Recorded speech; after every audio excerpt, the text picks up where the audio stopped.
अस्सलामुअलैकुम। इस वीडियो के अंदर आपके साथ डिस्कस किया जाए लेसन नंबर 20 या lecture number 20 of financial management MGT 201। जो लेक्चर नंबर 19 था ये उसी की कंटिन्यूशन है और मैंने कहा था अच्छे से उसको समझ के आना है आपने, तब लेक्चर नंबर 20 आपको समझ आएगा। और हमने रिस्क और रिटर्न के ऊपर बात स्टार्ट की थी लेक्चर नंबर 19 के लिए। ये उसी की कंटिन्यूशन के ऊपर हमने बल्कि उसी को कंटिन्यू करते हुए वो जो प्रॉब्लम वहाँ से स्टार्ट किया था यहाँ पे हमने इसको एंड करना है। अच्छा, सबसे पहले जब लेक्चर नंबर 20 आप स्टार्ट करेंगे देखेंगे तो आपके पास ये वाला लिखा होगा द प्रीवियस लेक्चर फला फला फला। तो आपने आपने ये वाला डिलीट कर देना है। फिर मैंने कुछ पोर्शन रेड करके दिखाया हुआ आपको, आपने ये भी डिलीट कर देना। उसकी रीज़न क्या है? उसकी रीज़न ये है कि ये जो स्केयर रूट और सिग्मा समथिंग ये डाले हुए कुछ समझ नहीं आ रहा कि किसको किसके साथ मल्टीप्लाई करना, क्या स्केयर किया हुआ, कुछ नहीं। तो आपने ये वाला पोर्शन डिलीट कर दें इसको या लाइन लगा दें। अभी मैं आपको इसको करेक्ट करवा देता हूँ। क्वेश्चन थोड़ा फ्लैशबैक करते हैं। और क्वेश्चन का स्टार्ट हमारा ऐसे हो रहा था कि जी एक शेयर हमने खरीद लिया, उसका 1 साल के बाद क्या उसके ऊपर चेंजेस आएंगी, क्या उसके ऊपर रिटर्न आएंगे हमारे, उसके ऊपर प्रोबेबिलिटी दी हुई थी, हमें रिटर्न दिया हुआ था। और इसकी रिटर्न कैसे दिए थे? 140 वो कह रहा था, हो सकता चांस है 30% चांस है, कह रहे हैं 140 रुपीज़ उस शेयर की वैल्यू हो जाएगी। फिर उसने कहा कि हो सकता है 110 उसकी वैल्यू हो जाए। फिर उसने कहा उसके 80 रुपीज़ भी उसकी वैल्यू हो सकती है, जो कि शेयर आपने आज 100 रुपये खरीदा है। उसके जो चांसेस थे प्रोबेबिलिटी उसको हमने कहा था 30%, 40% और एक्सेट्रा, ऐसे करके हमने वैल्यूज़ कही थी। और फिर इसके ऊपर हमने expected rate of return calculate करने से पहले हमने देखा था कि ये रिटर्न कितना बनता है। अगर 140 वाला शेयर चला जाता है तो फिर रिटर्न कितना बन जाता है, 110 चला जाता है क्या रिटर्न बनता है, और 80 बनता है तो क्या रिटर्न बनता है। अच्छा, मैंने कहा था जो expected rate of return calculate करने के लिए आपको जरूरी है आपके रिटर्न होना चाहिए। अब रिटर्न ऐसे कैलकुलेट किया था कि ये final value by initial value divided by 100 करके ऐसे 140% निकला था। इसी तरह तीनों R1 R2 R3 कैलकुलेट कर सकते हैं। P1 P2 P3 आपको दिया हुआ था और हमने यहाँ पे expected rate of return calculate किया और यहाँ तक हमारा लेक्चर 1920 कंप्लीट हुआ था और हमारा एक्सपेक्टेड रेट ऑफ रिटर्न 10% हो गया। इससे आगे हम देखते हैं वो फार्मूला जो मैंने आपको डिलीट या रेड करवा के डिलीट करवा रहा हूँ, उससे आगे वाली स्टोरी को डिलीट करें और जो मैं लिखवाने लगा हूँ आप वैसे लिखें उसको। अच्छा जी, अगेन आप वही वाला रेड वाला पोर्शन आपको दिखा रहा हूँ ताकि आपने इस वाले रेड पोर्शन को आप डिलीट कर दें। इसी के रेड पोर्शन को मैंने यहाँ पे बैथ टाइप के अंदर बड़े खूबसूरत अंदाज पे लिख के आपके सामने दिखा दिया ताकि आपको कोई इशू ना हो इसके अंदर। अच्छा जी, अभी हम वैल्यू पुट करते हैं। Standard deviation is equal to square root, देखिए आपको क्लियरली नजर आ रहा है स्क्वायर रूट, और RI minus R angle brackets के साथ मैंने कहा था उसका मतलब था एक्सपेक्टेड रेट ऑफ रिटर्न। इसका स्क्वायर करेंगे, स्टार डालेंगे और PI भी प्रोबेबिलिटी इवेंट 1 2 3 हमारे पास 3 इवेंट थे। अब मैंने इसको यहाँ पे एक्सपेंड करके लिख दिया तीनों को। किसमेशन है हमारे पास n कितने आउटकम्स दिए थे उसने 3, प्रोबेबिलिटीज भी 3 थी। तो मीन्स हमारा पे n जो है वो यहाँ पे 3 हो जाएगा। इज इक्वल टू 1 के ऊपर जो वैल्यू वहाँ पे हमने 3 लिख देना है। ये यहाँ पे 3 वैल्यूज सेपरेट करके लिख दी, यहाँ पे वैल्यूज पुट करें। RI अभी जो हमने वैल्यूज ऊपर कैलकुलेट किया, R1 आपने देखा था 40% किया था, यहाँ पे हमने 40 लिख दिया उसको। और एक्सपेक्टेड रेट ऑफ रिटर्न जो R था वो 10 था। इसी तरह P1 जो था 0.3 था, R2 10 था और एक्सपेक्टेड फिर 10 था। इस तरह वैल्यूज पुट करते जाए आप। और यहाँ पे देखिए 40 माइनस 10 30 आ गया, 30 का स्केयर कर दिया और मल्टीप्लिकेशन 0.3। ये 10 माइनस 10 0 हो जाएगा, तो यहाँ पे मैंने 0 ही डाल दिया, फर्दर कैलकुलेशन में नहीं गया मैं। माइनस 10 माइनस 20 क्या बन गया, माइनस 30, स्केयर कर दिया और स्टार 0.3 करने के बाद आपका स्टैंडर्ड डेविएशन 23.24 आंसर आ जाएगा। अच्छा, 23.24 हमने निकाल लिया। इसका क्या मतलब है, हमने इसको क्या लेना है, क्या चीज़ इंटरप्रेट कर रहा है, ये हमने देखना है कि 23.24 है क्या। जैसे कि स्टैंडर्ड डेविएशन बेस्ड और होता है कि रिटर्न्स क्या है आपके और मीन वैल्यू आपने क्या निकाली है। हमने ऊपर देखा प्रोबेबिलिटी सारी, तो इसमें मेन जो फैक्टर्स हमारे पास रिटर्न्स था।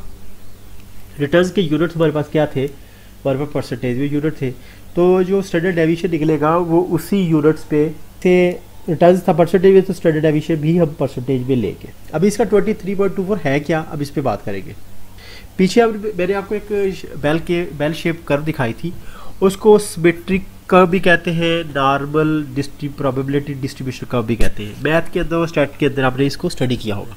ये जी ये शेप है, देखिए जी, ये यहाँ पे हमारा सेटअप है। यहाँ पे जहाँ एरो का निशान है यहाँ पे ये हमारा एक्सपेक्टेड रेट ऑफ रिटर्न या मीन वैल्यू भी इसे कहते हैं, ये है 10%। यहाँ पे इसका एरो का हेड है।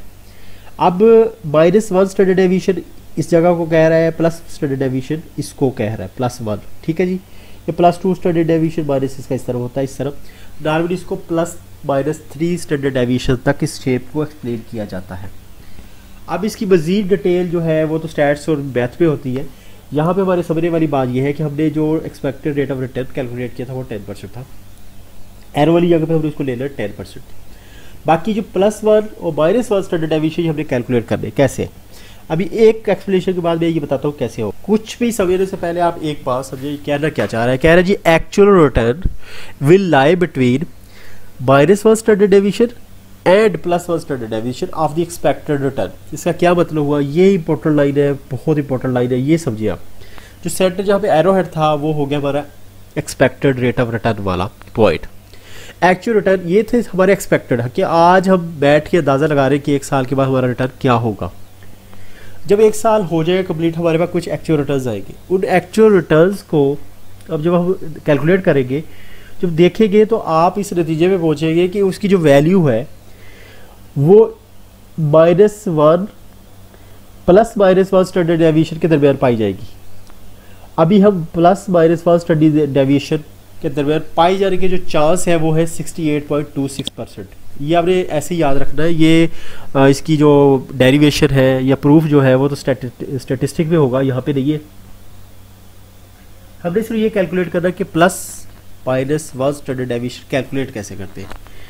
वो आप कैलकुलेट ऐसे करेंगे, +-1 स्टैंडर्ड डेविएशन ये मैंने लिख दिया इक्वल टू 10%। 10% कहाँ से है, एक्सपेक्टेड रेट ऑफ रिटर्न जो हमने कैलकुलेट किया।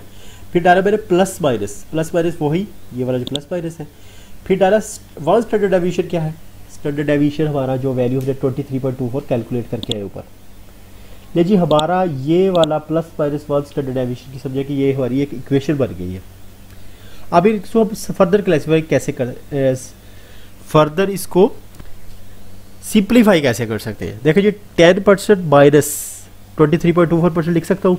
फिर दूसरा मैं ये 10% +23.24 भी लिख सकता हूँ, क्योंकि +- है, एक प्लस के साथ लिख ली मैंने, एक माइनस के साथ वैल्यू लिख ली।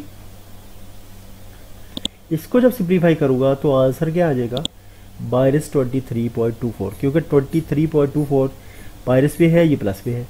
इसी तरह इन दोनों को ऐड करूँगा तो ये वैल्यू बन जाएगी। अच्छा जी, अभी पूरा पैराग्राफ है आपको सिंप्लीफाई करूँ। वो क्या कहना चाह रहा है कि जब एक्चुअल वैल्यू साल के बाद आपको मिलेगी, उसके 68.26 चांस हो गए कि वो जो वैल्यू आप साल के बाद मिलेगी वो वैल्यू -13.24 से लेके 33.24 के दरमियान होगी। इसका ये है, ये स्टेटिस्टिक है। कैसे कमाल का कैलकुलेशन ने हमें करके दिया कि साल के बाद जो रिजल्ट होंगे वो कह रहा है कि इसके 68% चांसेस है कोई इसके दरमियान रिजल्ट हमें पाया जाएगा। अब जो सारी हमने डिस्कशन कर ली है ये हमने एक फिगर के अंदर आपको दिखा दिया। -1 सिग्मा जो था हमने देखा -13.24 कैलकुलेट किया और +33.24 कैलकुलेट किया। तो ये सारा इस फिगर के अंदर सारा सबब कर दिया उसने। अच्छा जी, अब तक जो बात हमने किया वो एक हमने शेयर लिया और शेयर की हमने स्टैंडर्ड डेविएशन कैलकुलेट की, 20 के हमने उसका रिस्क कैलकुलेट किया और उसको हमने एक्सप्लेन किया। अभी यहाँ से हमें वो ये दे रहा है कि स्टैंडर्ड डेविएशन वो हमें दे रहा है, एक्सपेक्टेड रेट ऑफ रिटर्न भी दे रहा है, जो दोनों चीज़ें हमने कैलकुलेट की। अच्छा, 3 डिफरेंट शेयर्स के लिए दे रहा है।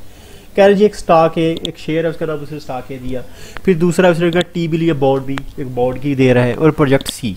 3 वैल्यूज कह रहा है आपके, 3 डिफरेंट तरह की इन्वेस्टमेंट्स हैं आपके पास, उनके रिस्क और स्टैंडर्ड डेविएशन। रिस्क को देखिए, रिस्क का नाम स्टैंडर्ड डेविएशन भी है, ठीक है। स्टैंडर्ड डेविएशन कैलकुलेटेड होता है और स्टैंडर्ड डेविएशन कन्वे क्या करता है, इम्प्लाइज दैट रिस्क, भी इसको उसको रिस्क कहते हैं, एक्सपेक्टेड रिटर्न भी दे रही है। उसने कहा कि इस टेबल को देख के आप मुझे बता सकते हैं कि मैं कौन सी इन्वेस्टमेंट करूँ और कौन सी छोड़ दूँ, मीन्स के कौन सी इन्वेस्टमेंट में सबसे अच्छी है। आपको ये देखिए जी, कह रहा है 23.24% रिस्क है और 10% रिटर्न दे रहा है, ठीक है जी। 5% रिस्क है, 10% रिटर्न दे रहा है। 30% रिस्क है और 30% ही रिटर्न दे रहा है। अच्छा, ये बात तो हमें बड़ी अच्छे से समझ आ रही है कि यार इसमें रिस्क ज़्यादा है, इसमें रिस्क कम है और दोनों का रिटर्न कम है। इन दोनों में से हम ये सेकंड वाली इन्वेस्टमेंट ठीक है कि रिस्क कम है और 10% रिटर्न है। अच्छा, अभी इसका हमें कैसे कहता पता चलेगा कि 30% रिस्क है और 30% ही रिटर्न है। अब कहता है जब अनइक्वल वैल्यूज़ हो, अभी देखें इसकी ये वैल्यू भी ज़्यादा है तो इसकी ये वैल्यू भी तो ज़्यादा है। कह रहा है इस तरह के फिर हमें कैसे पता चले कि कौन सी हमें इन्वेस्टमेंट लेनी चाहिए। अब ये सारा पैराग्राफ जो नीचे लिख रहा है इसमें सारी चीज़ें ये एक्सप्लेन कर जो मैं बता रहा हूँ। अब तो इस ये जो हमारे लिए ये कॉम्प्लिकेशन जो है हमारे लिए, इसको सॉल्व करने के लिए हम यूज़ करते हैं coefficient of variation. Coefficient variation एक फॉर्मूला है, बहुत सिंपल सा है, वो हम आपसे अभी डिस्कस कर लेते हैं। उससे पहले ये जो डायग्राम आपके सामने आ जाती है, फिगर आ जाती है, उससे परेशानी से बचाने के लिए मैं आपको थोड़ा एक्सप्लेन कर देता हूँ। देखिए जी, rate of return x axis पे दे रहा है, प्रोबेबिलिटी जो है वो वाई एक्सिस पे दे रहा है, ठीक है जी। अच्छा जी, वो अब जो एक इन्वेस्टमेंट थी टी बिल वाली, उसका रिटर्न क्या था 10%। उसने इसको 10% समझे कि ये इसका स्प्रेड जो है, ये स्प्रेड जो है इस लेग से लेके इस लेग तक स्प्रेड उसने एक्सिस पे देगा 10%। और उसकी हाइट में दे दी प्रोबेबिलिटी के चांस या रिस्क के, इस ये जो 10% है इसकी हासिल होने के क्या चांस है, प्रोबेबिलिटी क्या है, वो इसको उसने वर्टिकल एक्सिस पे दे दिया, जो अगर हमने देखा सिर्फ 5% है, ठीक है जी। अभी इसमें ये कह रहा है, ये प्रोजेक्ट सी की बात कर रहा है, कह रहा है कि इसका जो ये स्प्रेड है ये बहुत, ये स्प्रेड कहते हैं, यहाँ से लेके हाई माइनस लो वैल्यू करेगी तो इसको जो एक फैलाव नज़र आ रहा है इसको स्प्रेड कहते हैं। प्रोजेक्ट सी भी हमने देखा कि हाई रिस्क था 30% और रिटर्न भी हाई था, उसको यहाँ पे उसने ऐसे प्रेजेंट कर दिया, ठीक है। ये तो प्रेजेंटेशन है ताकि आपको समझ में, आपको एक्सप्लेन कर दिया। इसका हल जो था टेबल के अंदर अपनी कौन सी इन्वेस्टमेंट लेनी है, अंडरटेक करनी है, कौन सी इन्वेस्टमेंट बड़ी सूटेबल है, वो कोफिशिएंट ऑफ वेरिएशन वाला फार्मूला हमारा मसला हल करेगा। उस पर चलते हैं। अच्छा, तो ये आपका स्क्रीन के ऊपर देख रहे हैं CV, इसको लिखते हैं कोफिशिएंट ऑफ वेरिएशन। तो इसका हमारे पास दो वैल्यूज थी, स्टैंडर्ड डेविएशन भी दी थी और हमारे पास एक्सपेक्टेड रिटर्न भी दिया हुआ था। अब दोनों वैल्यूज को हमने क्या करना है, डिवाइड कर देना है, जस्ट सिंपल। जिसका CV लो होगा वो वाला प्रोजेक्ट हमारे लिए सूटेबल होगा, बेस्ट होगा, और जिसका CV ज़्यादा होगा उस पर समझिए कि हमारे रिस्क और रिटर्न का जो रेशो है वो हमारे लिए सूटेबल नहीं है। कोफिशिएंट वेरिएशन बताता क्या, रिस्क पर यूनिट रिटर्न, क्या आपको अगर 1 यूनिट रिस्क आ रहा है तो उसका रिटर्न कितने आ रहा है। जैसे आप कहते हैं कि जी सेब किलो कैसे 100 रुपीज़, तो 200 की तरह जगह 2 kg, तो इसी तरह रिस्क भी इसी तरह कहता है कि अगर 1 यूनिट रिस्क आपका है, एक प्रोजेक्ट दे रहा है तो रिटर्न कितना है, वो एक कॉमन वैल्यू निकाल देता है, आप उस पर अप्लाई कर लें प्रोजेक्ट के ऊपर। अभी उसको कैसे कैलकुलेट करना चाहिए, अब टी बिल के लिए कर रहे हैं, उसने बी वाला लिया नहीं क्योंकि आपको देखा था ए वाला वो सूटेबल ही नहीं था। टी बिल के लिए 5% स्टैंडर्ड डेविएशन दे रहा था, रिस्क दे रहा था, 10% क्या दे रहा था, रिटर्न। डिवाइड किया सिंपल, 0.5 वैल्यू आ गई, सही हो गया। CV project C, coefficient of variation project C का 30% डिवाइड बाई 30 1 आ गया, ठीक है। अब दोनों प्रोजेक्ट को आप देखें, मैंने क्या कहा था कि CV जिसका लो होगा वो वाला प्रोजेक्ट हमने अंडरटेक करना है, तो choose the T bill because it carries the loss per unit return. तो हमने कैलकुलेट कर ली CV दोनों के लिए, CV टी बिल जो हमने 0.5 निकाल ली और CV प्रोजेक्ट सी के लिए हमने 1 निकाल ली। जो अभी जो हमने तो बात कर ली कि जी लॉस होगी तो आपने वो प्रोजेक्ट ले लेना है, और हाई होगी तो उसको छोड़ देना क्योंकि उसमें रिस्क ज़्यादा है या उसका रिटर्न कम है। अच्छा, इसके आगे भी फिर एक केस और भी बनता है। वो केस क्या है कि कुछ इन्वेस्टर जो है वो रिस्क अवर्स होते हैं, जो अवॉइड करते हैं रिस्क के, दूर दूर भागते हैं रिस्क से, और कुछ होते हैं रिस्क टेकर्स, जो गैबलर्स होते हैं, आपने सुना होगा, जो सट्टेबाजी करते हैं, वो अक्सर जो है वो वाला प्रोजेक्ट लेते हैं या वो वाला काम करते हैं जिसके अंदर अगर रिस्क ज़्यादा है तो रिटर्न भी ज़्यादा है। अब जो रिस्क अवर्स होगा ना, वो जल्दी से क्या करेगा, CV जो टी बिल जो है उसकी जो 0.5 हमने CV निकाली है वो वाला प्रोजेक्ट ले लेगा। लेकिन जो रिस्क टेकर्स होगा वो ना प्रोजेक्ट सी की तरफ जाएगा, वो उसकी CV तो ज़्यादा है, उसमें रिस्क भी ज़्यादा है, तो वो कहेगा ठीक है मुझे आप रिटर्न ज़्यादा दो, मैं इसको ज्वाइन करता हूँ, मैं बस इसको टेकअप करता हूँ। वो कैसे करेगा, ये कि 30% रिस्क के ऊपर 30% रिटर्न तो आ रहा है। ये तो हो सकता है कुछ हम में से रिस्क अवर्स लोग भी ले लें, या जो मिडल में होते हैं, ना रिस्क अवर्स होते हैं ना रिस्क टेकर्स होते हैं, जो कंबाइन होता है दोनों कम्बो जो होता है वो हो सकता है ले लें। रिस्क टेकर जो होगा वो कहेगा ठीक है मैं आप रिस्क 30% रिस्क लेने के लिए तैयार हूँ, आप मुझे थोड़ा सा रिटर्न और दे दो, उसके साथ 10% अगर और ऐड कर दे तो वो हो सकता है रिस्क टेकर जो है उसको ले ले, और 40% को उसको सूटेबल लगेगा कि 40% ठीक है जी, इसके ऊपर 30% रिस्क ले रहा हूँ तो 40% मुझे रिटर्न भी आ रहा है। तो फाइनली अब तक जितनी डिस्कशन हुई उसका अगर हम निचोड़ निकालें तो वो ये है कि जिस तरह रिस्क बढ़ता है उस तरह रिटर्न भी आपको ज़्यादा मिलेगा। चलिए जी, यहाँ हम अपना लेक्चर नंबर 20 खत्म करते हैं। इंशाल्लाह नेक्स्ट लेक्चर 21 के अंदर मुलाकात होगी। आपने इन दोनों लेक्चर 19 और 20 को अच्छे तरीके से कर लेना, क्योंकि अगले लेक्चर भी इनकी कंटिन्यूशन होगी, इसी कॉन्सेप्ट की बेस पे आगे चलेगी। नेक्स्ट वीडियो तक के लिए अल्लाह हाफिज़, अस्सलाम वालेकुम।